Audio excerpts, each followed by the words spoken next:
The nightmare is your internal therapist. A nightmare is a sign of a healing mind. If you are having nightmares, you are not unspiritual, you are not pathologized, there's nothing wrong with you. It's a sign that your mind is doing what it is supposed to do. Heal itself. One of the most powerful healing modalities in the world is not found in the pharmacist counter, is not found in the jungles of Peru, and is not being prescribed by doctors. It's found in the dreaming mind, and specifically in the dreaming mind into which you bring conscious lucid awareness.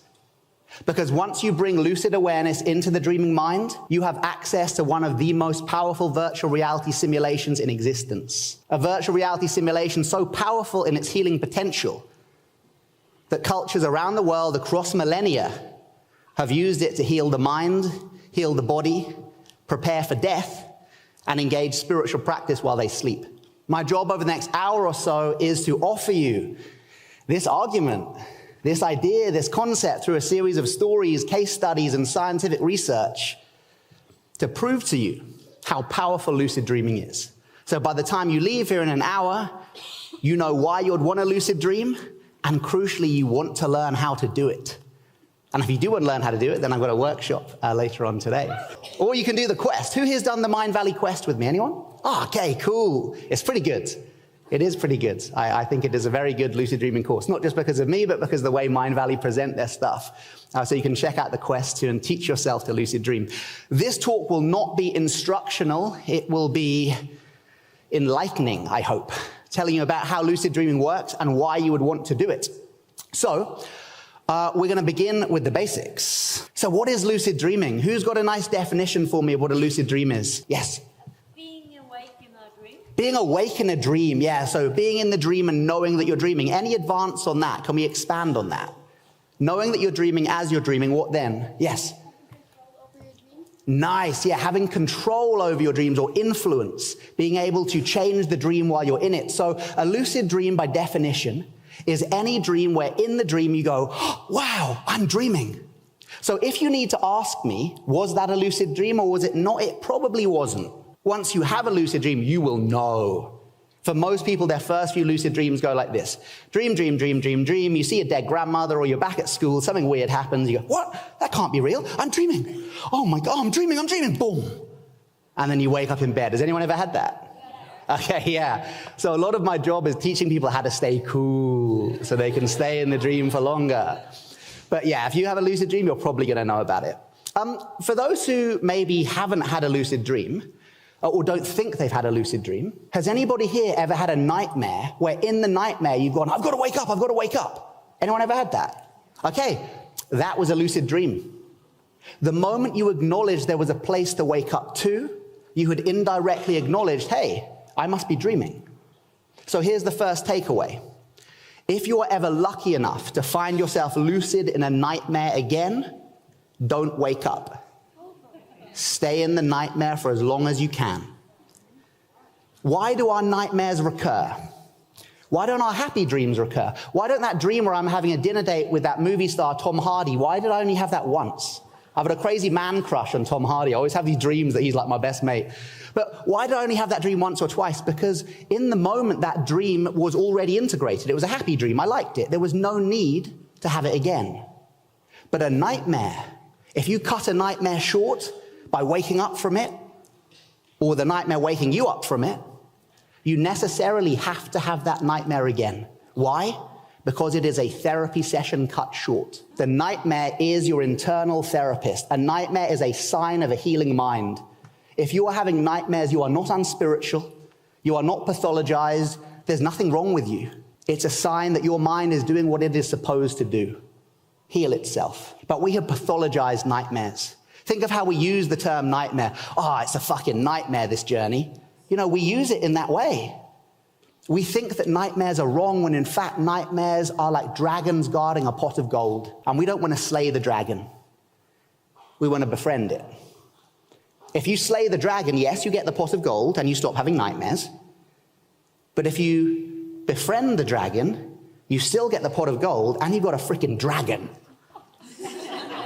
to ride about and to harness all that energy, all that power. So we know what a lucid dream is. It's any dream where you know that you're dreaming as the dream is happening. whether it's a nightmarish dream or a happy dream or a sexy dream, whatever it is, right? How does it feel?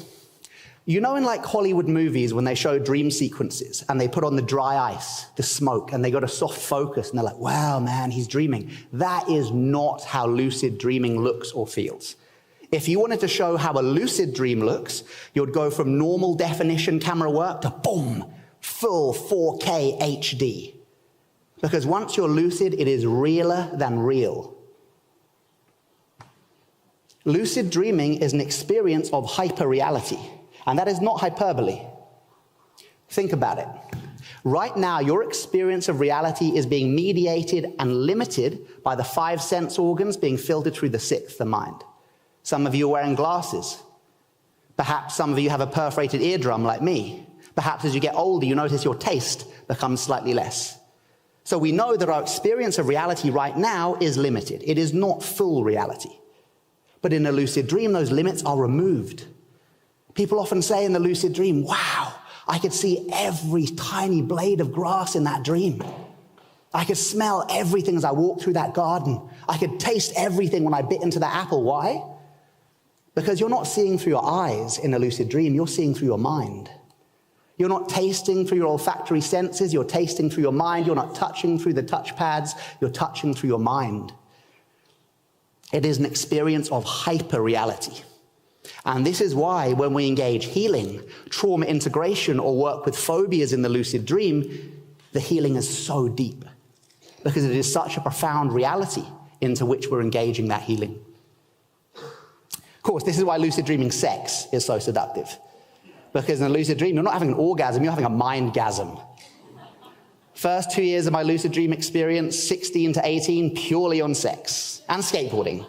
And I got really good at skateboarding, so maybe that neural pathway thing that we'll learn about later is true. But yeah, it can be addictive, that. Then luckily I got into Buddhism a couple of years later. I ended up living in a Buddhist temple for 7 years. And they have this thing called dream yoga, which is like the spiritual practice of lucid dreaming. And I started training with these monks and Tibetan lamas. And I said to them, I can lucid dream.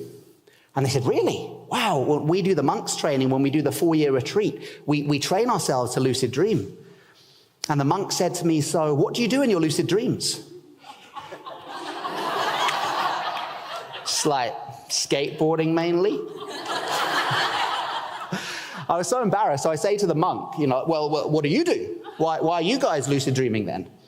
And he goes, we lucid dream to do our spiritual practice in our sleep. We lucid dream to heal and integrate trauma and psychological distress. We lucid dream for the moment of death. And it was like, boom. This penny drop moment. And from then on, I started really lucid dreaming. And getting to this stage now, where I'm promoting lucid dreaming purely for psychological growth and healing. And it is incredibly powerful. In a lucid dream, you are conscious within the unconscious. Conscious within the unconscious. Now, if that sounds a little bit like hypnotherapy, it should. And if I only had 30 seconds left with you, if I had the elevator pitch to give, I would say this. Anything you can treat through hypnotherapy, you can also treat through lucid dreaming. In the same way as a hypnotherapist will take a strand of the conscious mind down into the subconscious and plant a seed of healing intent, so too in the lucid dream, do you take a strand of the conscious mind, but not just into the subconscious, but into the depths of the unconscious, right to the bottom of the iceberg, simply because you can't get more unconscious than asleep. So the depth to which you go in a lucid dream is far deeper than any other modality. It does not mean that things like hypnotherapy, shamanic journeying, yoga nidra, psychedelics, dance work aren't great. They're brilliant and way more accessible than lucid dreaming. Lucid dreaming takes a bit of effort. But once you do have a lucid dream and you engage lucid dream healing, it seems to be very, very powerful. And only one lucid dream is required.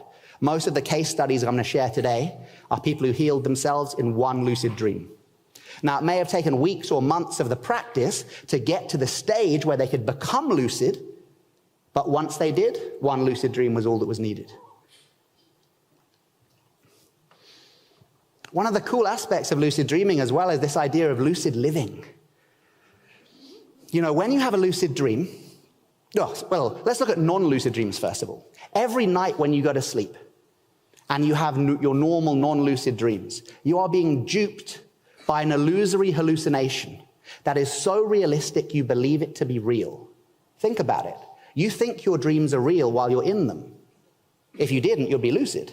It's only when you wake up in the morning and the alarm goes off and you go, oh, well, I'm not really the Queen of England. I'm Charlie dreaming I was the Queen of England, right? And that was a real dream. I had this little pink hat on and a matching pink dress. So every night when we go to sleep, we are lost in illusion. We have a very strong habit of believing our internally generated hallucinations to be real. When you start lucid dreaming, you engage a powerful deconditioning process that says, no more am I duped by the illusory hallucinations of my mind. Now I have woken up to them and gone, oh, it looks like reality, but it's not. I'm dreaming. This is all a hallucination. This is all my mind. If you have enough of those experiences, it starts to affect your waking state. If you have enough lucid dreams, you start to become lucid in the waking state. And full lucidity would be enlightenment. When I talk about lucid living here, I'm talking about waking up in the same way that the Buddha talked about it. Waking up from what to what? Waking up from the illusion of separateness, waking up to the reality of oneness. Every time you lucid dream, you are training a new muscle that says, I see through illusion. I am no longer duped by the bullshit of my mind. And that'll change your life.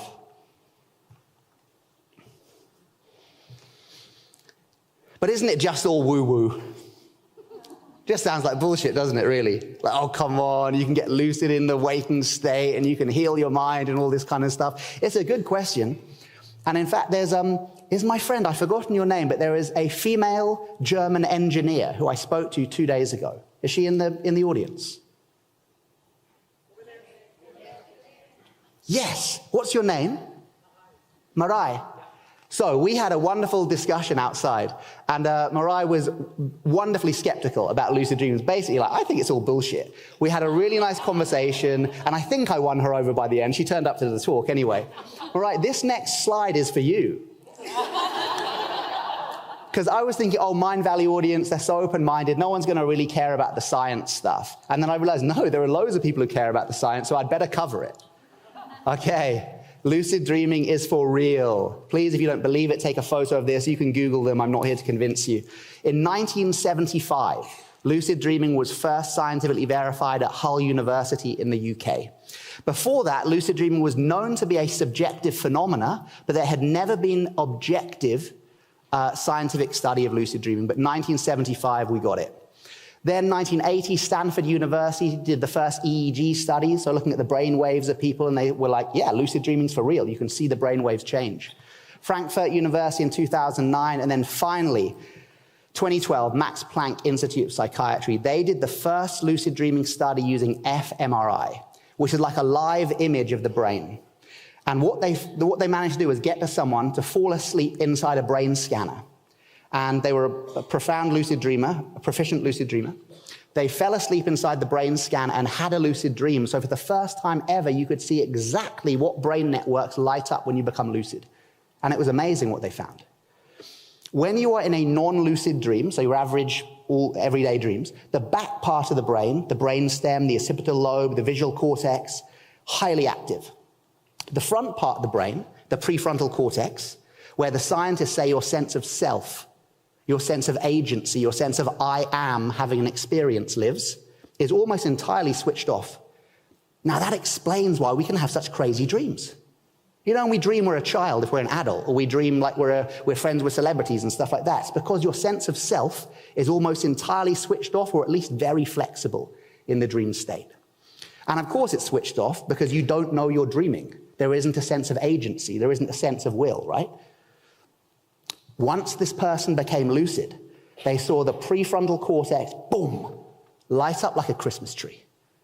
And they said, well, that makes complete sense, because now the person knows that they are dreaming. Their sense of self is back online. Their sense of volition, their sense of agency is back online. So that was the first amazing finding they found.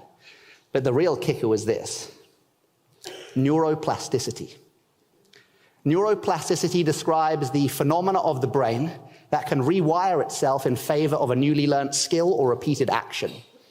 The classic thing from Joe Dispenza is neurons that fire together, wire together, right?